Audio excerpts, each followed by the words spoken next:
where it's called a Dyson ball cleaner. And yeah. how a guy's like, so funny story how I ended up in the hospital. A Dyson ball cleaner? Misleading advertising. What was it? What happened? He tried to clean his balls with it. No. I think it's just a funny meme. He was talking shit.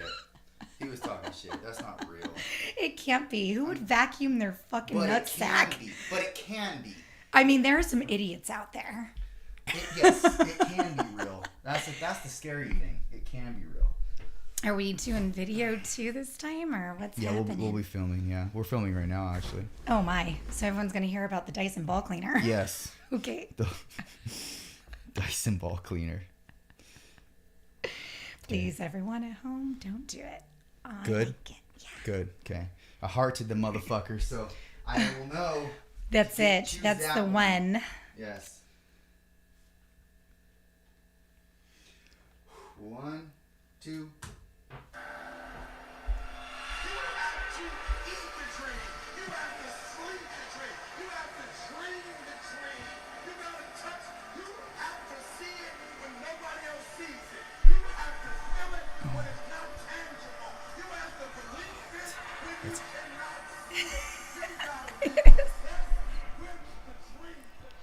What's up, guys, and welcome to Straight from the Chest podcast. My name is Justin Groth, and I'm your host on this personal development and growth podcast. Listen, if you're new to the show, I just want to take this time and I want to welcome you, and I want to thank you for being here. It means a lot to me. And if this is your anywhere from second to 300th time tuning back in, thank you for your continued listenership, support of the podcast. It means a lot to me. And if you do want to support the podcast, which I please ask that you do, please subscribe to us on Apple, Spotify, SoundCloud. Also, our YouTube, we just started that channel. Show us support and love by leaving a comment for the algorithm, obviously. Like the video, share it. Please share this podcast too on your Instagram platforms. At me as Justin Craig Roth, and I will be sure to mention you, or re-mention you rather, in the stories. So without further ado, Monique, how are you? Justin, I'm amazing. Thank you. Thanks for coming back. I feel like we had to do a do-over because we have to. Yes. That last podcast sounded really angry. Well, the audio got fucked up, and I had done a Zoom podcast a couple days prior, and when I do the Zoom podcast, it rakes the volume on my computer, and if I'm not careful, I'll end up clipping the entire way through if I work through the mic. So I forgot to turn the volume down, and for that reason we were clipping the entire time. So and I didn't check the audio beforehand because I'd never had any problems, and I'm just like, yeah, this is gonna be fine. So anyways, it was not fine. We sounded like fucking lions, like you like to say. I know. Apologies, folks, if we're like coming right at you into your ear pods and Bluetooth speakers in your car. It was horrific. So now we can actually get closer to the mic. We can get so close we don't sound like to we're the mic. Angry with everybody. Yeah. That was not a good thing, and so we have to redeem that podcast. But even if we didn't have to do a redemption podcast, I still would have had you on because I love talking to you. You're one of the very few people in the world that I like having continuous conversations with. Thank you. I feel the same way, Justin. I really appreciate you coming on again. Thank you. I feel so honored and privileged to be here. Oh, I appreciate that. Thanks. So what's been going on in your life? Oh my goodness, a whole lot of new things actually. It's a whole new world. Hear that voice? Oh my gosh, that's amazing. Well, give us. I like to do karaoke actually. You know, I got stuck in traffic a week and a half ago. There was a terrible traffic accident on the 101 here on the Central Coast, and I got stuck for 2.5 hours just moving from Pismo Beach 25 miles into Santa Maria. 2.5 hours it took me. So I have this portable microphone in my car, and it has its own, speaker box. I can hook it up to my USB. I can play music. I just plugged it into my radio. Since I'm neighboring up to people in traffic, I rolled down my windows and just decided to start serenading people. Oh no. No, it made their day. People started busting out their cameras. I know I'm viral somewhere. You're viral like the somewhere, crazy lady sure. that just starts singing to people in traffic. But you know what? Make the best out of a terrible situation. That's what I like to do. Yeah, no one likes traffic. No. Traffic is the worst. Oh, it licks wood. I mean, I mean, like splinter kind. yes. I mean, if I were to live in LA, that would be the worst thing I think about LA. Oh, yeah. Not the tents, the homeless people, which is a horrific thing in and of itself, but the traffic. If anyone's ever driven the 405, which I do to go to UCLA, it is a nightmare. Yeah, not at all. So this is kind of my little saving grace as I do that and sing karaoke to people in the car. That's funny. I could picture that. I could Maybe picture it's doing karaoke. That. Karaoke.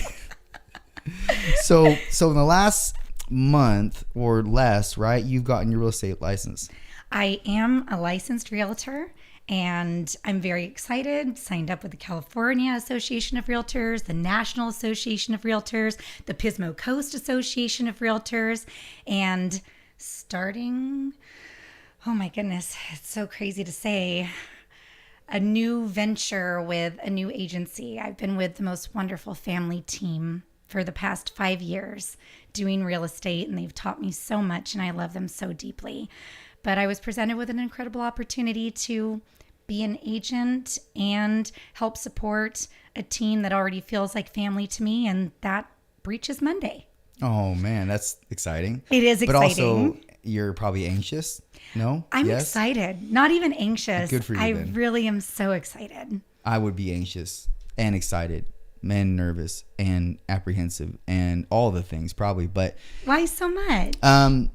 because it's a shift in my life. It's a new change, and I definitely like familiar things. And if that wasn't because it's not familiar, I would be a little bit, I guess I'd be judgmental over it, and I would be analyzing it to its highest potential. I think that's how I do a lot of things, but it doesn't mean that it takes me out from doing it. Like, it's not paralysis by analysis sort of thing. It's not that. It's just I would, and especially this late in my life, I mean, it's not too late, but it's still later than if I was 27. It's never too late for anything. Yeah, I guess I could be judgmental would be a better word to use, but that's me. That's, you're probably waiting for this time. You're waiting for this time and been waiting for this time for a long time, I'm sure.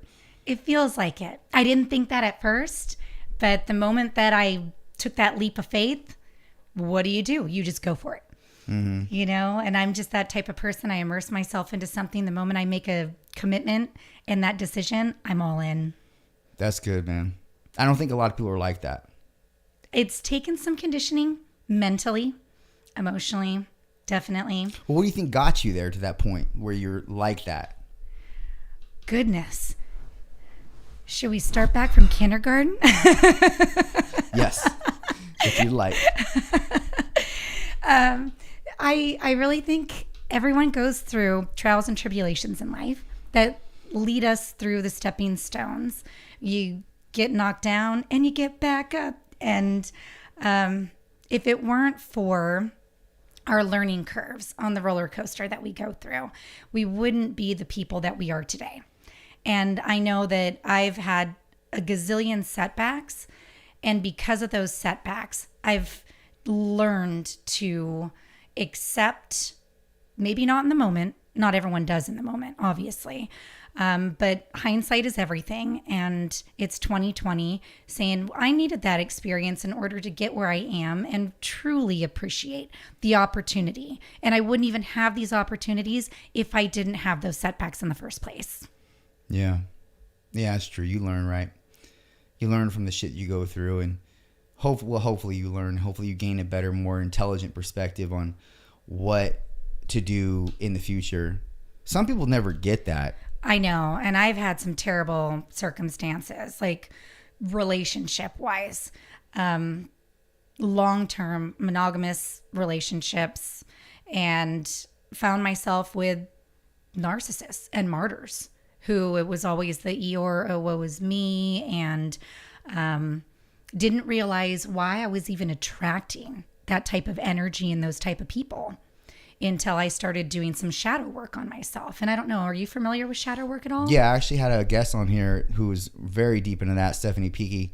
She's very, very deep into shadow work. And, Yeah, she knows a ton about that sort of thing. So she was kind of briefly illustrating what it looks like, but there's so many layers to it. So yeah, we didn't even get into the majority of it, but to answer your question, yeah, just a tad bit. Yeah, but you can go ahead and elaborate. Well, not so recently, but within the past couple years, started dippity deep diving into it. I came across this person on YouTube, Clark Cleggy, and I apologize, Clark, if I pronounced your last name inappropriately. Ladies, you'll love him because he looks a lot and sounds a lot like Ben Affleck, but he's very intelligent and he channels off in a lot of different directions. But one thing that I really honed in on was the shadow work. And a lot of people will put that in correlation with your inner child. And it's not so much your inner child, it's actually you.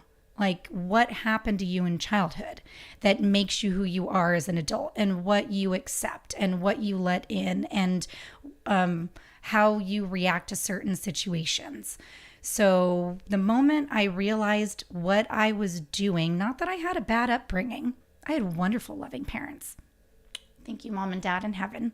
Until death did they part. And I think that's kind of rare these days to have a mom and dad still married and very loving and grew up in a very virtuous household. However, there were certain things, and people might resonate with the term latchkey kid. Even though you can have loving parents, if they're just not around because they're doing everything that they can to put a roof over your head and pay the bills and put food on the table, and you're in essence like substantially raising yourself and your siblings simultaneously, you lack certain things in your adult years that you don't realize you may leech on to in negative relationships. And it could be in a synonymous, monogamous relationship with somebody romantically. It could be friendships. It could be even work relationships. A lot. And I didn't realize how much of this was atrophying within me until I started doing the shadow work and looking back on that and saying, it makes a lot of sense now. What can I do to make a change and make a better path for myself, knowing this now? So trauma for sure. I think all of us endure trauma. Yeah. And then after you figured that out, how did that help you navigating through relationships in the future? Oh, I'm still navigating. I think that's going to be a continuous thing. Yeah. You have to continue to go through it. What it does do for me is not accept things I used to be willing to accept, which I think is important for a lot of people, because it's really easy to have empathy for people that may not have your best interests in hand. However, seeing red flags is really important. Sometimes you feel like you're getting attention from somebody, but it might not be the right attention. But because you're so starving for it, you're willing to take absolutely anything. And that for me has been the big key takeaway, and saying, no, I want to provide the right type of attention, and by doing so, I'm attracting the right type of attention in return. What do you think attracted narcissists to you? Definitely being very empathic and having gone through abusive relationships. I was starting off with, and I don't know how deep you want to get into this, how vulnerable, but I would like to write a book one day, because I feel there are a lot of people out there that play victim when they have been victimized, instead of realizing that they can take on a role of a survivor and saying, I survived this. And as a great story, and I don't recall where I heard this, it is based on a true story of twin brothers. One of them ended up as a professional athlete, and the other ended up incarcerated in jail. Twin brothers, raised in the same home, by the same single mother, by the same abusive, neglectful, abandoned then father. One blames his upbringing on why he's in jail, and the other says, here's why I have my success because of this. So it's all about where you put yourself. Are you the victim or are you the survivor? And I chose to be a survivor from the outcome of some very terrible circumstances that I probably put myself in. But starting at a young age, putting myself in bad situations, then just worked its way up through my adult life until I learned to nip it in the bud and cut it off. That's actually really awesome perspective to say, or to ask the question rather, are you the survivor or are you the victim? Mm-hmm. Narcissists prey on weakness. Mm-hmm. And so there was probably an element or elements of you that were very weak and malleable, and they felt like, well, this is perfect. Oh, 100%. And I didn't see it at the time. Now it's like a red beacon. Mm-hmm. It's not even a flag waving anymore because I see it. I didn't see it for the longest time. And not to say anyone should have to go through bad things to get to the point where I'm at right now. However, I feel it's very important for people listening right now to say, hey, I feel like I'm unhappy. I feel like this person's constantly beating me down, whether it be mentally, physically. In my case, there was a lot of physical abuse. And along with the physical abuse, it starts with a lot of mental abuse and a lot of manipulation. Like you're saying, narcissists will do that. They'll corner you in, they'll isolate you, they'll make you feel like you're not worth anything. And before you know it, you don't even feel like you have anyone to reach out to because they've disconnected you from your family, your friends. All your lifelines are completely gone. And all you have is this narcissist and this martyr in your ear and taking full advantage of it and like making you feel terrible for it. Yeah, it's almost like a cult, like independent cult, like a small little a relationship would be with a narcissist would be somewhat of a small cult. Yes. It seems like that. That's what cults do. I mean, they're very manipulative, they're persuasive, and for malevolent reasons, not for ones that benefit the other.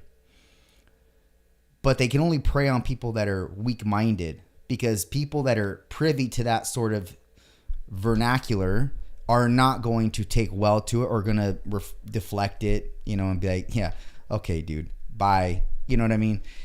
But there are some people that just, perhaps, I don't know how, maybe it has to do with how they were raised or their self-esteem, their competency. They feel as though whatever this person is saying is Bible, and I guess so. They seem like they know, and so yeah, whatever they say, truth. And what do you do with those people? Like, it doesn't seem fair. Life's not fair, I understand, but what's going on biologically, mentally in terms of their faculties, you think that are allowing them to fall prey to someone that can just say the right shit? It is such a conundrum, so to speak, because narcissists don't recognize that they're narcissists, one. And people that are with narcissists normally don't even recognize that they're with a narcissist because of the mental manipulation that's happening. And like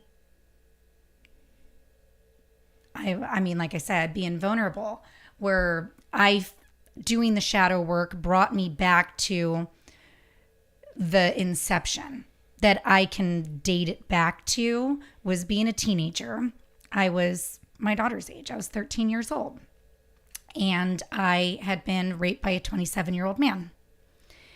Took my virginity, and that is a big deal. So then trying to grow up and have normal relationships with somebody, I didn't know what a normal, intimate relationship was supposed to be like. So I was attracted to someone in high school, became my high school sweetheart, got pregnant as a teenager, Love my son. Just got married 2 weeks ago. Very proud of that. Very excited for him and his beautiful wife. And proud of the mom that I am, which is wonderful. However, no one should have to do it alone, and no one should have to carry that type of dark baggage, because I found that, okay, teenage romance aside, nobody knows what they're doing when they're in high school anyways. However, and I'm not going to go into the deep, dark, dippity dive and so much on that. I don't want to throw anybody under the bus. But then my next 2 long-term relationships up until recent involved marriage and another child. And they seriously did a good number on me because I didn't know my worth or my value. And I didn't realize that they were completely just telling me that they're there for me. They're taking care of me. They're providing for me, which, hi, that's a big bonus. Women want to be taken care of. They want to be provided for. But when it comes at a cost of your self-worth and tolerating a multitude of abuse, that's where I didn't realize I opened myself up to someone that was going to prey on me having those insecurities from something that stemmed from so, into my youth.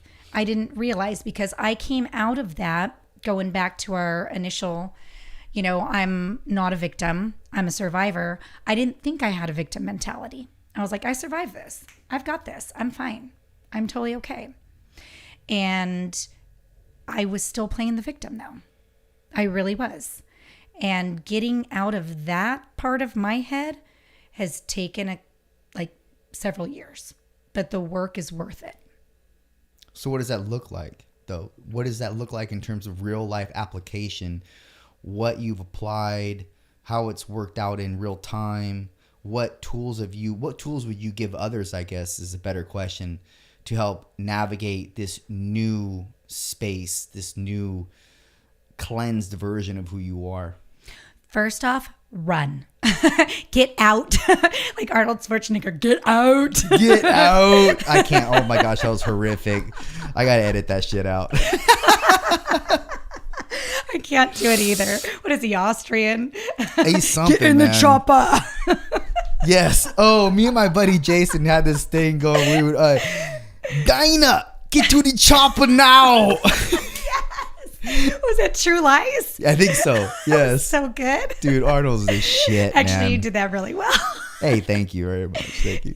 I won't edit great. that one out. Okay? No, you got to keep that. Don't keep edit that. anything. You got it. So, yeah. Get out first. Get out.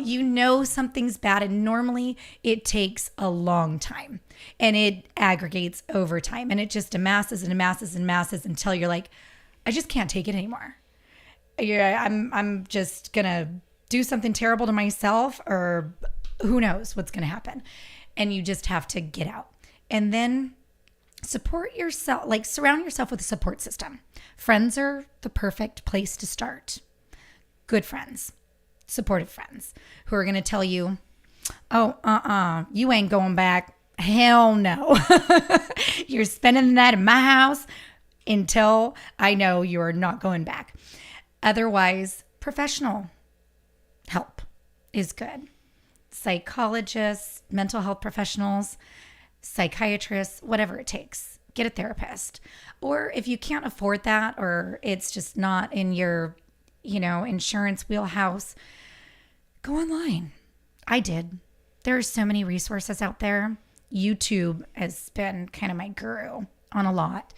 Podcasts, books, reading a lot of things. But taking time for yourself, not feeling codependent anymore, is huge. Feeling like you aren't worth anything unless you are with that person or with somebody in general. That absence, that void, you don't need to fill with another person. For me, it was filling it with positive internal ammunition from every guiding source I could find. Whether it was the friends, the YouTube, the books, the counseling, and just saying, time out. It's really time for a timeout. Here's a question. Bring it. Oh, I gotta get seated upright in the chair because I'm starting to this plush leather is trying to drag me down anyway. Wait. Now I lost my train of thought. Motherfucker. Oh yes. Do you think that people at their core don't really know what to do in times like that? Or do you think that they just need a new sort of, for lack of a better word, thrust or understanding of a different element that they're maybe not thinking of? So that's what the therapist or the YouTube videos or the books or the podcasts might invite, is something of that new element. Because I have a hard time believing that human beings at their most biological level, we'll just stop it there, don't know, after years and years and years and years of evolution, for things that are far more threatening and horrific in the past than what we have now, don't know what to really do. They may have not an understanding of how to go about it because of too much analysis, but they know what to do. Maybe also they don't have the discipline to do it. But therapists are great, I'm sure.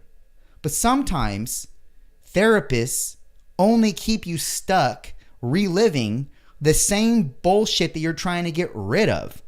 Why would I want to go I'm not saying that this is every therapist, because I'm sure there are very, very, I guess, well experienced, well able therapists that could add an element of, I don't know, I guess evolution to somebody's life that they wouldn't see otherwise. But sometimes maybe you just have to sit down and think and realize where you're fucking up. As rudimentary as it sounds, okay? This advice is very rudimentary, I understand, but some of the best advice in the world is simple as shit. And sometimes it's just a matter of doing this and not doing that. Oh, 100%.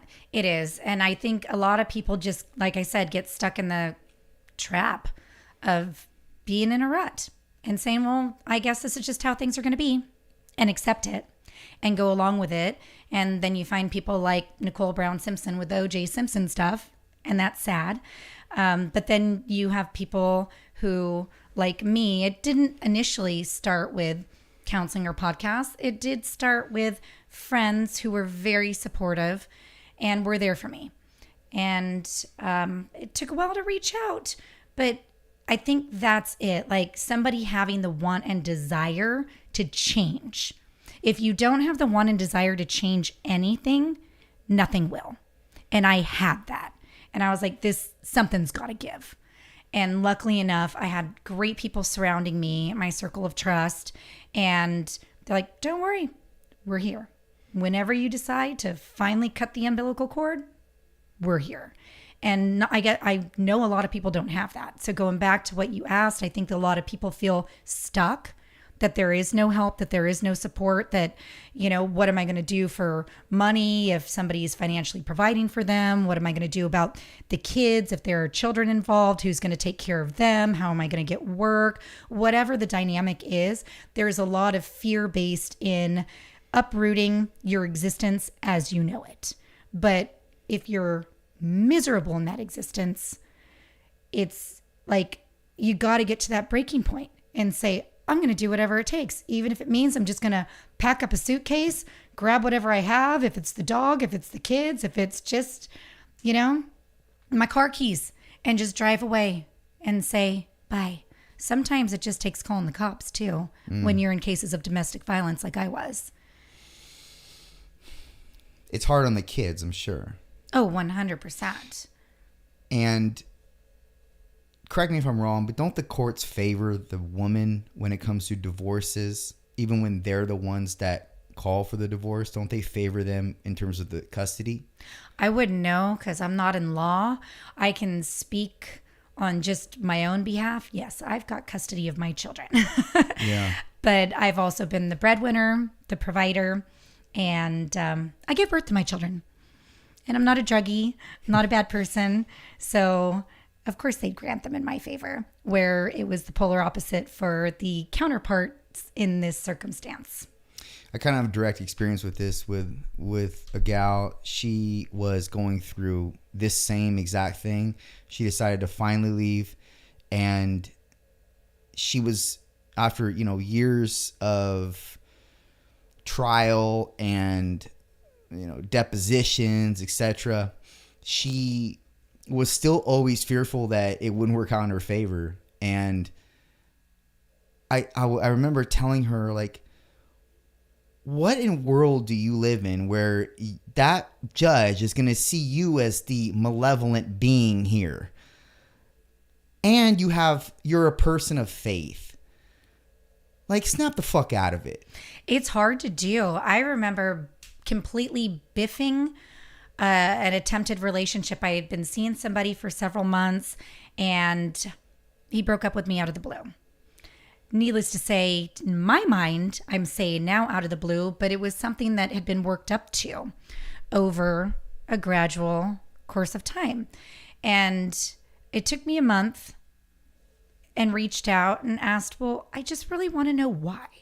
You know, is it somebody else? What's the deal? Was I not making you happy? And it boiled down to, it really is your ex. And the manipulation that I see, using your child as a pawn in order to get to you, that's interfering with us having the ability to nourish and flourish and grow in a relationship with each other.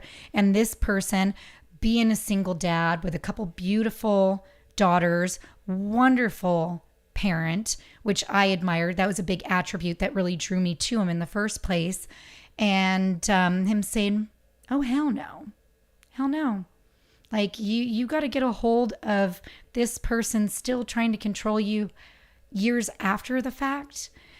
And that was a big wake up call for me too.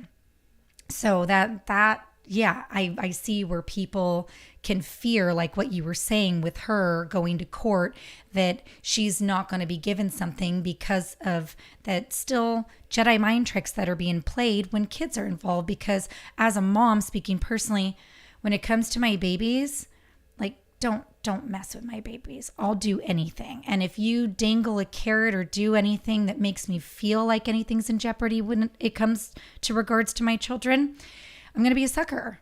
I've graduated from that over the past couple of years, however, and that all unto itself could probably be another podcast. Well, you said something interesting.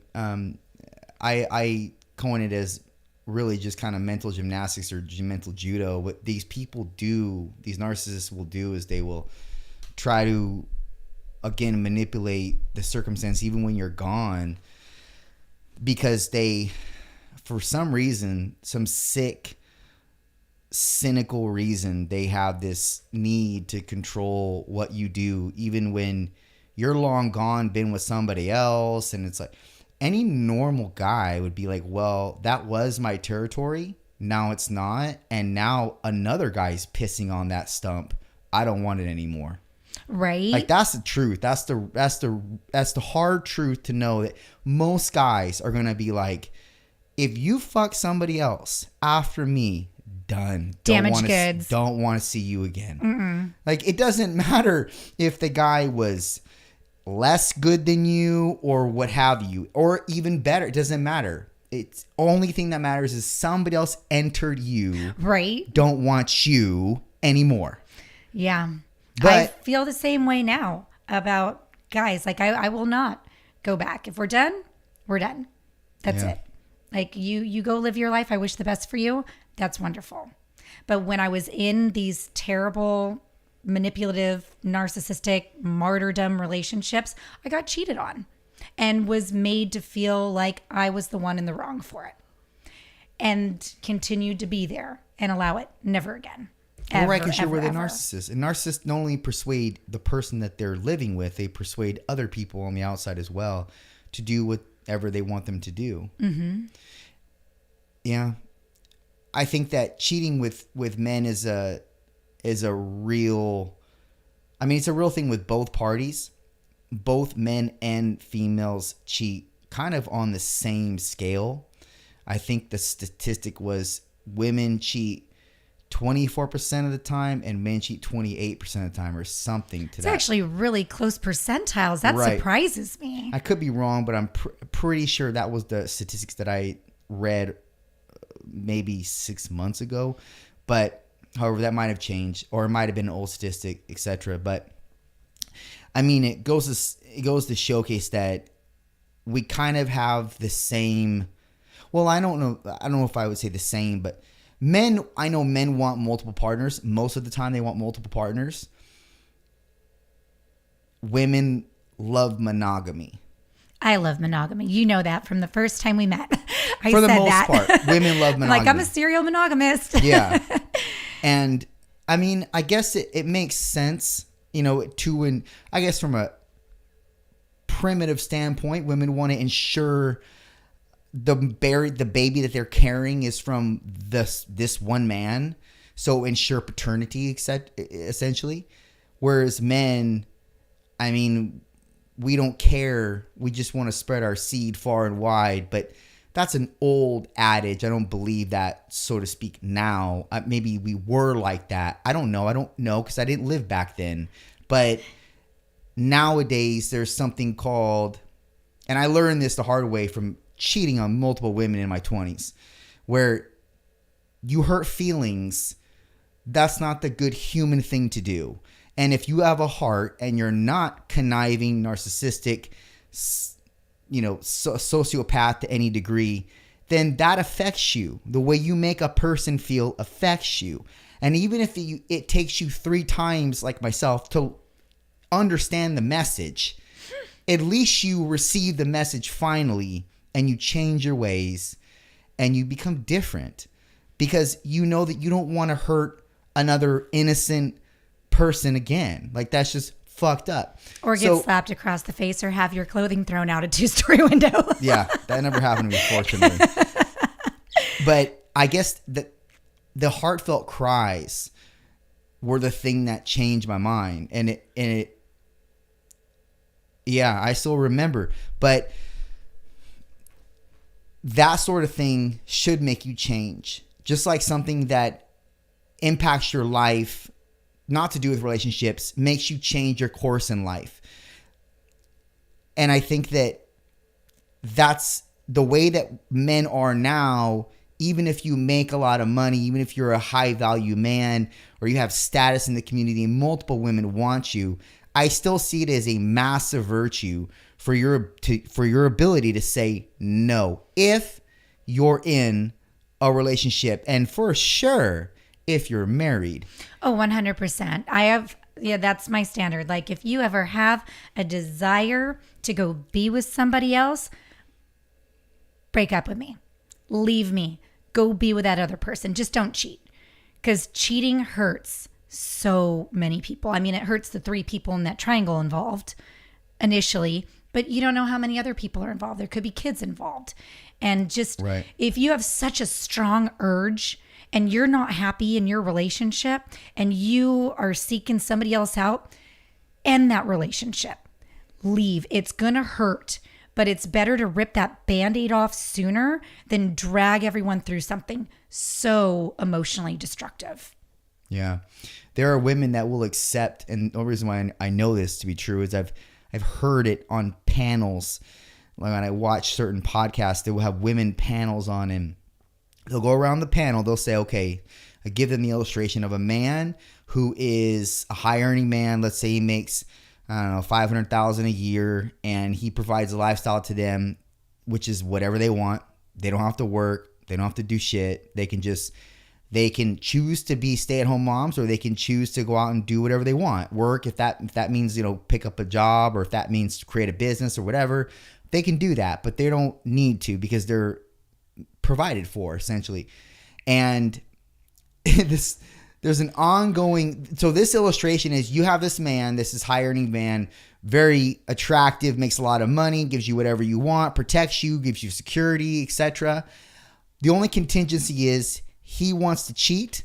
And so he's open on his end and you're closed on your end. And check this out. Women, I would say 80% of the time women say, okay.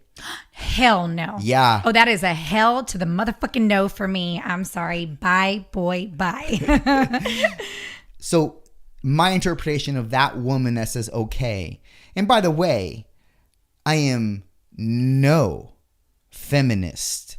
Zero of me is a feminist.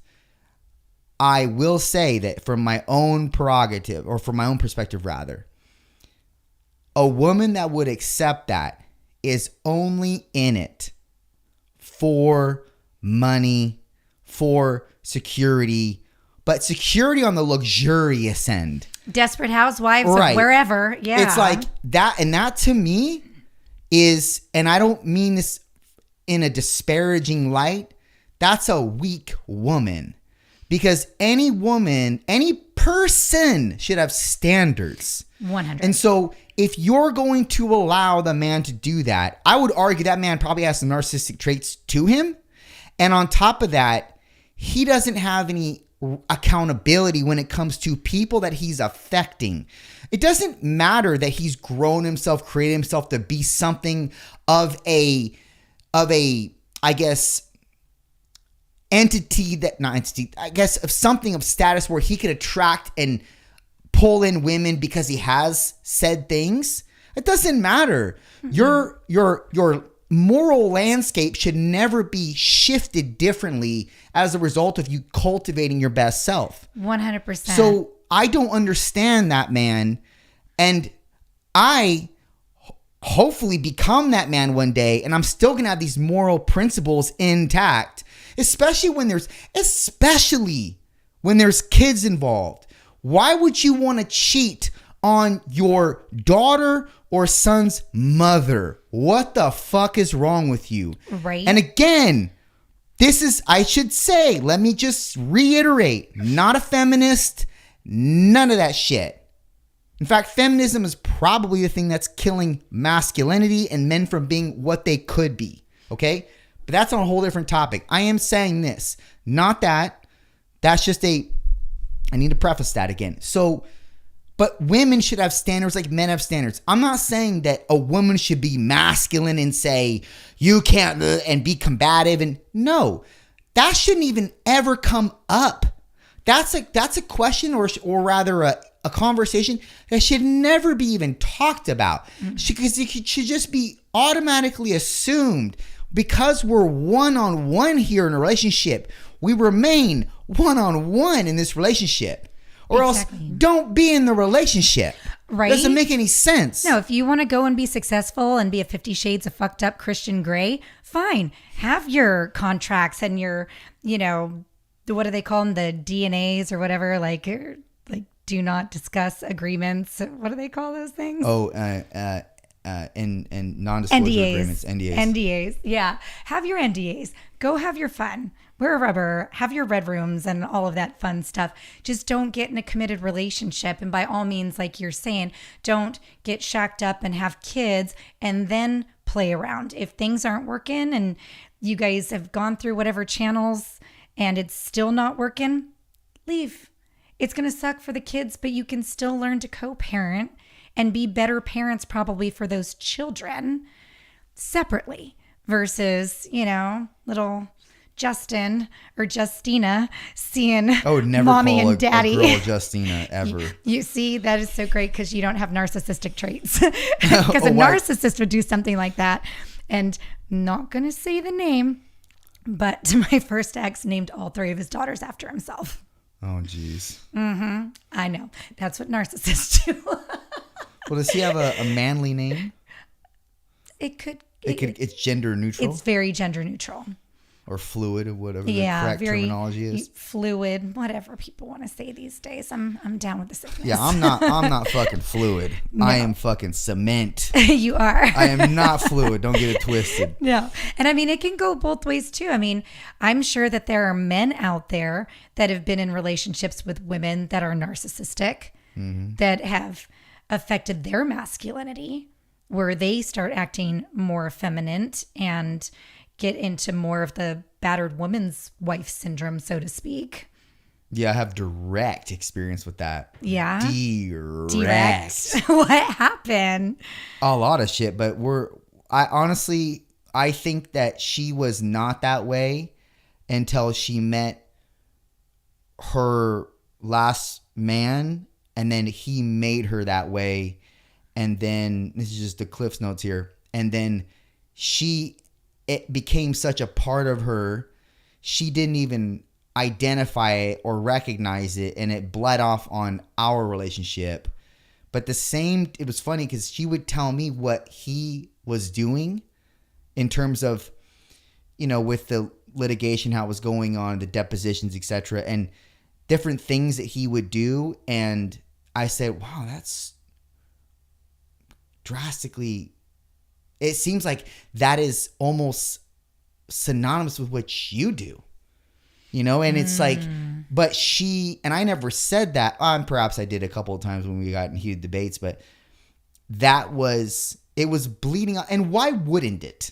Like, why wouldn't it bleed off on somebody other person? Big part of doing shadow work and taking time to heal yourself out of these types of relationships, because you do tend to bleed it over until you take the corrective measures to say, I don't want to impose this upon somebody, because do I want to then be that ass bag?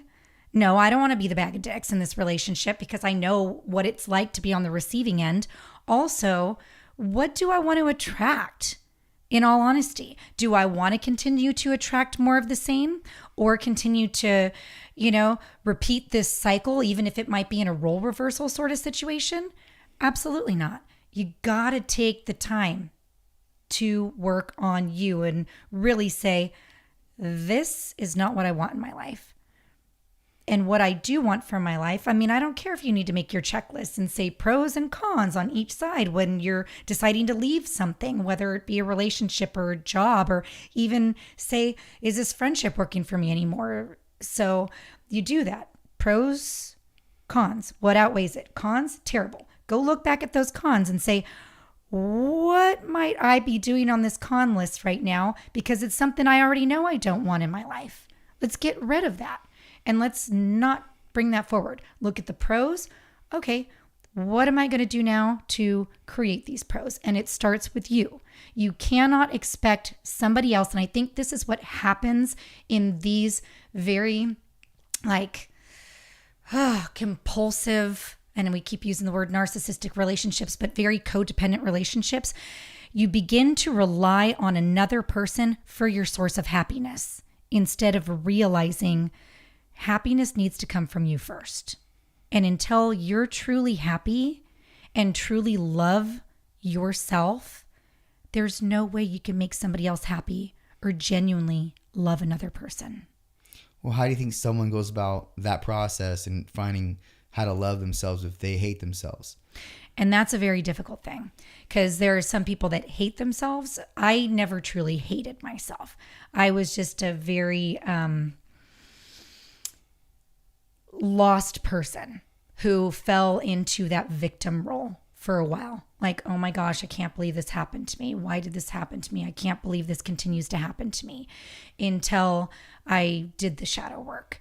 However, there are people that do have the I hate myself mentality. That I honestly would say you need a lot of love and reach out for love from the right people, and not people that are just going to drain you and keep pushing you down and kicking you down. Yeah, which is hard to find. It really is hard to find. Call a help hotline, for crying out loud. There are lots of those out there, like the suicide prevention hotlines. There are free counselors that you can call too. Even if you were to call 911 and just say, I'm feeling a little depressed right now, they'll get you in contact with somebody. Explain a situation. They'll even have an officer show up at your door. Do you think that it's better to call a hotline like that, or maybe friends that know you? Friends first, but if you're in a situation where someone has segregated you from your friends and you may not even have that as an outlet, call authorities. Cops. Yeah. Yeah. Call authorities. Yeah. That's just my wholehearted recommendation. Yeah. Yeah. Well, apart from not, let's exclude all third parties, and let's say, how does a person circumvent their situation on their own accord? Like, how do they derive more meaning from their life and or develop more of a worth type of state? Learning to say no. That 2-letter word has been the most powerful word I have learned. Stop trying to please people and be the people pleaser all the time. And say no.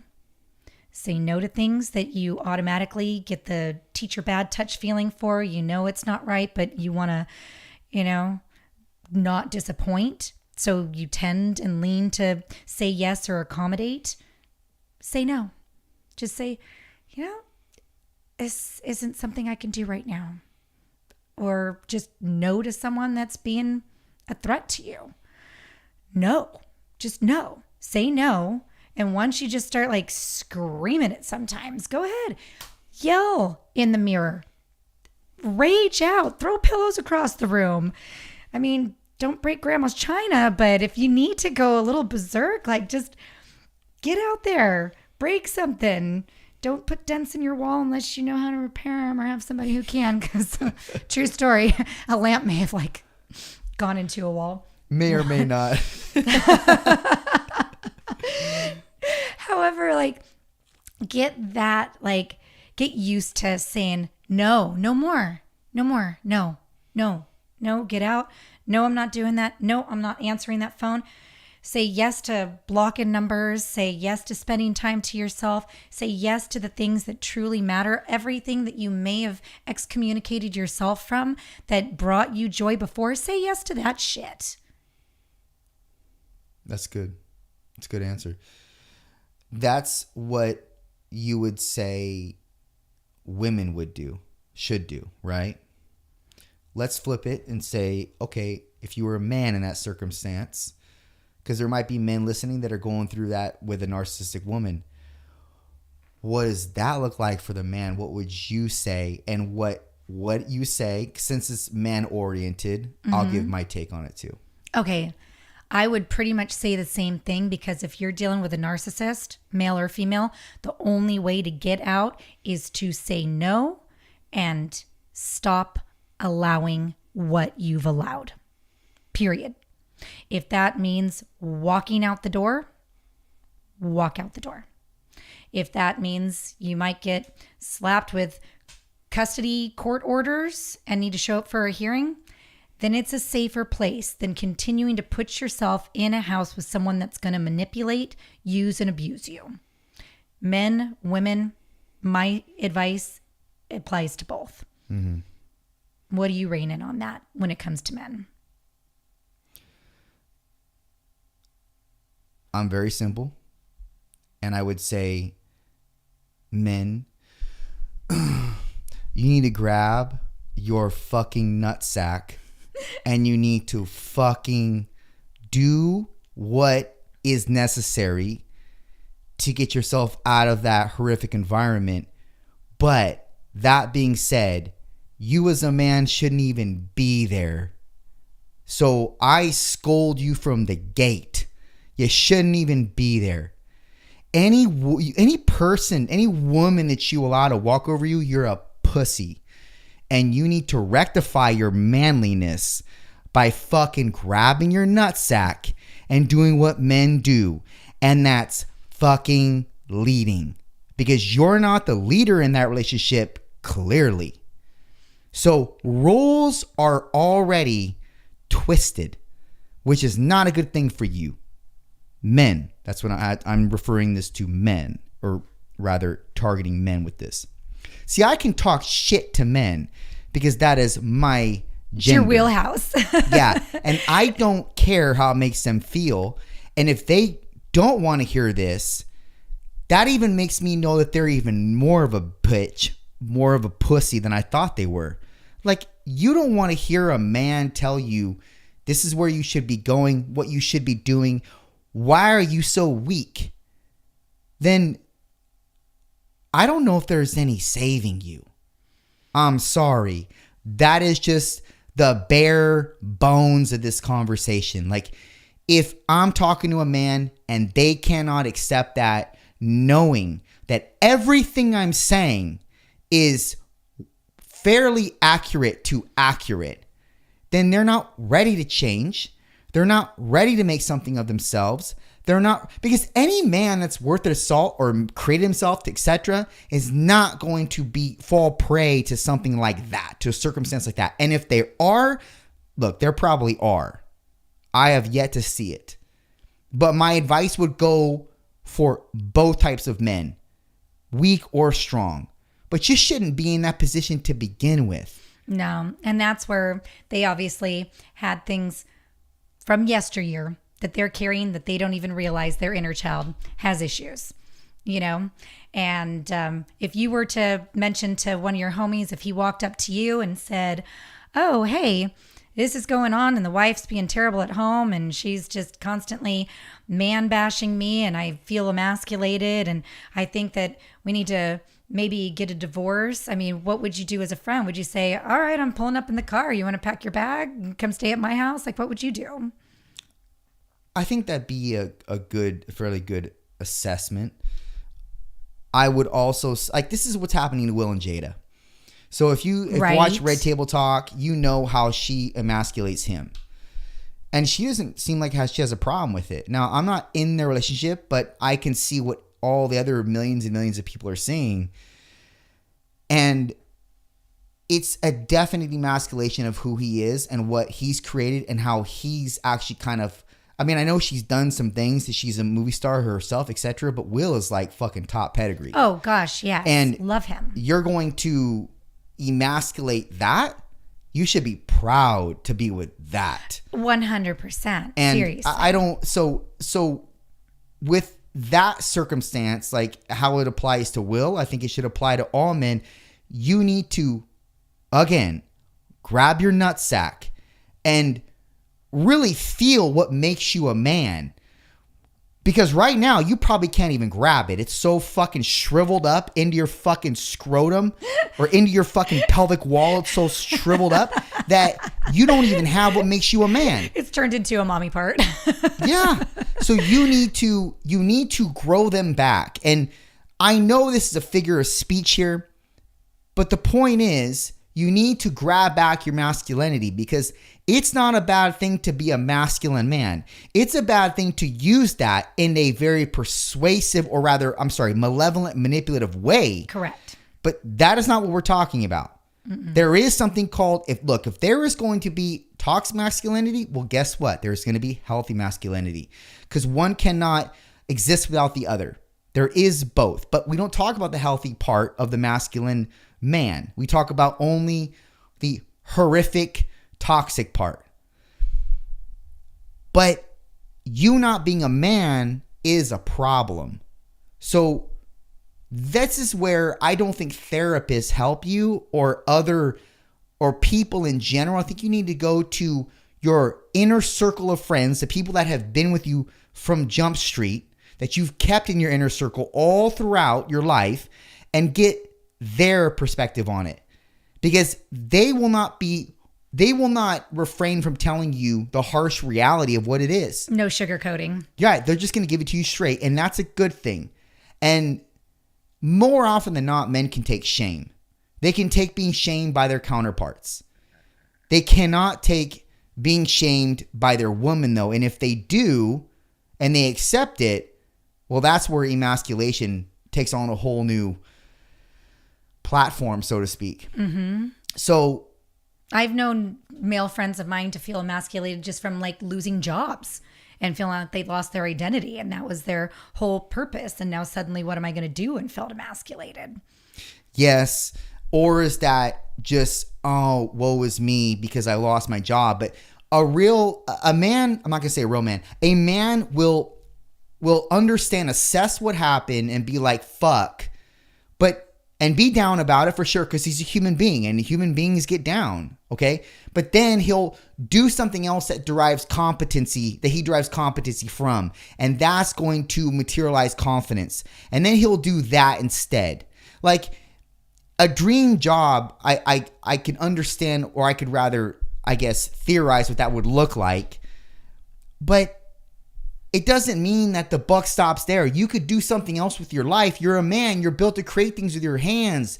If you can talk well, you're made to speak. If you can write well, you're made to write. Like, and this isn't just for men. This is for women as well. Sure. But you have arms. You can lift something. Yeah. You can type something. I mean, anything. I think it's just a point of they just become, I guess, in themselves for that time, because they're obviously down about the circumstance, and that's perfectly acceptable. You just can't dwell there. You can't, but that's for everybody. But like I said, I think that men have an easier time of taking a fucking slap on their ass and then doing something different. You know, it's not because they don't have a choice really. You know, they're not going to get, men don't get handouts unless it's from their parents. Like, society's not going to give you handouts, but it will take care of women for sure. Society will take care of women for sure. To a degree. Yeah. I mean, men take care of women for sure. When there's a woman that's in distress, who do you think comes in and wants to interact with that woman and possibly rectify the circumstance? I love that. You and I even discussed that in a formative podcast with an older gentleman.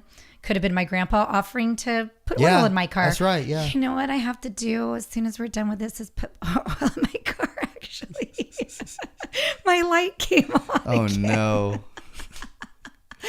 I'm like, it's just an omen. It is what it is. It's okay. I'll have my man do that for me. That's what we're there for. I like that. That's what we're there for. I think That's what it's we should be there wonderful. for. Yeah. So moving forward. I mean, if I weren't dressed like this, I have no problem changing my own oil. But yeah, for those of the people I look who cute are, right now. Yeah, you do. For those of the people who are just listening, you can't see what Monique looks like. She's very dolled up. I mean, she's always dolled up, but she's extra dolled up this evening because she's going out. date night. She's date night. Yes. But moving on to the future with this new man, and he's obviously a good catch. Very much Where so. do you see? What do you hope comes from this? Something very healthy. You know, I think that's what we all want.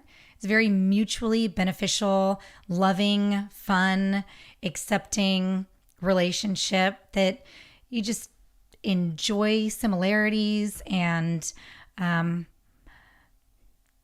loyalty, as you know, and that's big to me, being monogamous. And yeah, I'm just coasting. I mean, it's new, y'all. It's very new. So we're just a few months in. We'll see. But I'm liking where it's going because he is a gentleman and he just is doing everything right. He's checking all the boxes. And he does provide that safety, that comfort, and that confidant, everything. I love that you use the word gentleman. I think that is now a dying breed of males, is the gentleman-like male. And 100%. I think that is something that is of the utmost nobility and honor, is for you to be a gentleman. It's so attractive to me.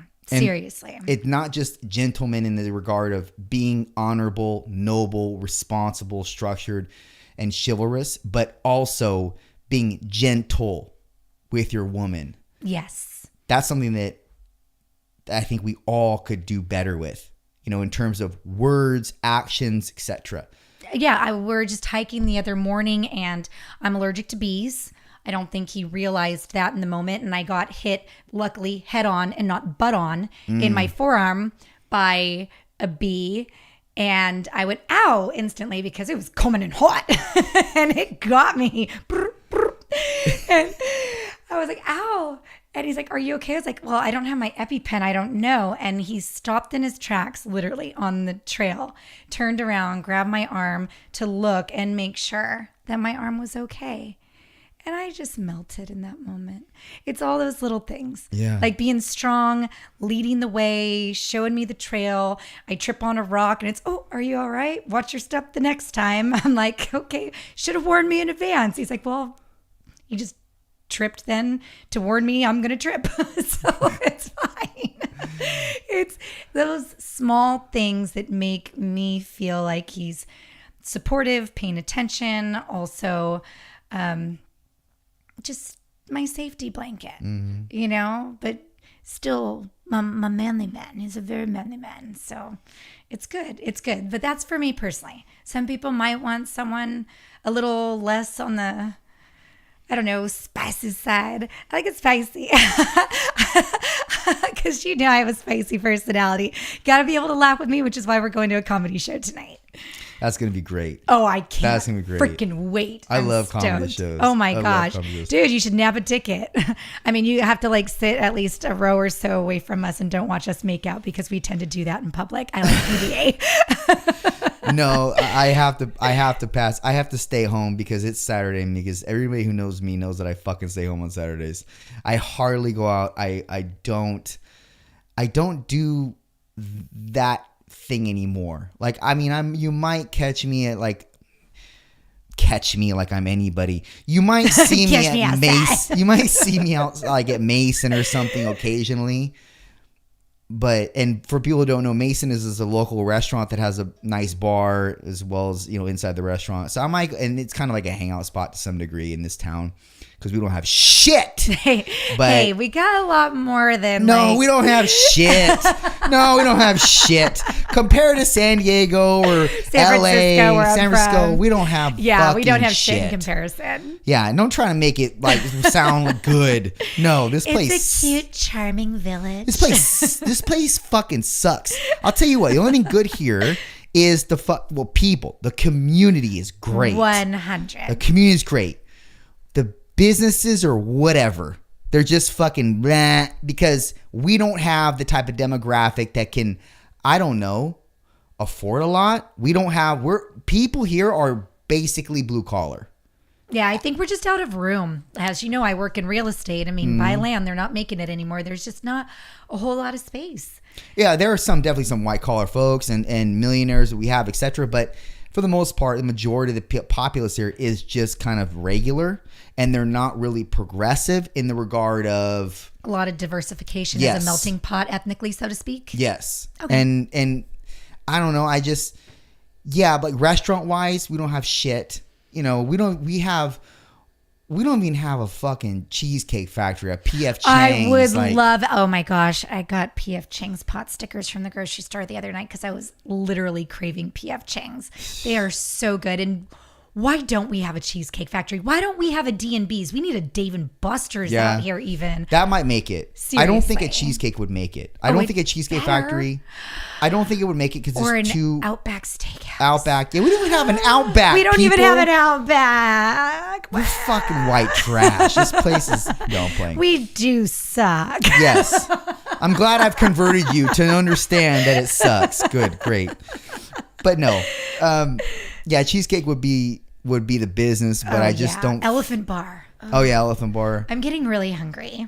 And you have to. I do have a dinner date and a date date, and the back of my knees are getting sweaty in these leather chairs. Well, let's wrap it up.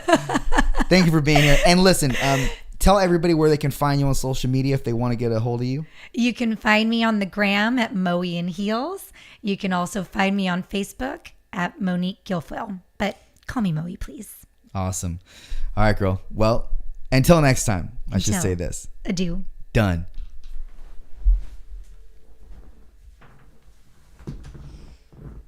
Oh no, we stopped recording. Shut up. No.